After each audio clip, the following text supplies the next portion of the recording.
Arts Appreciation. Arts Appreciation.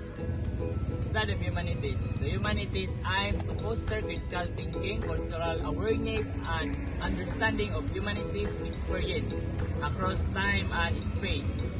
They are essential for cultivating empathy, ethical reasoning, and an appreciation of diversity and complexity of human life.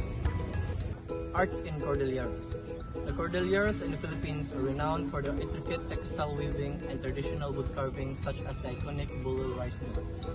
The region's cultural heritage is also evident in practices like the traditional tattooing and bamboo crafts, reflecting the diverse indigenous communities that inhabit the area. Cultural appreciation.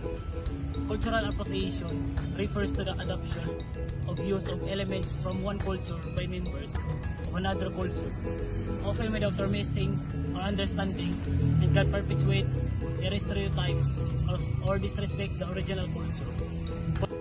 Arts in Muslim Mindanao.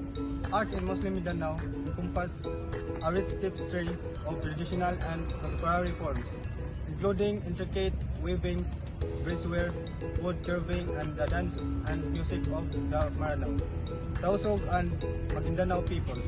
Elements of arts. The elements of arts include our line, shape, form, color, volume, texture, and space. These positional components are used to create, analyze visual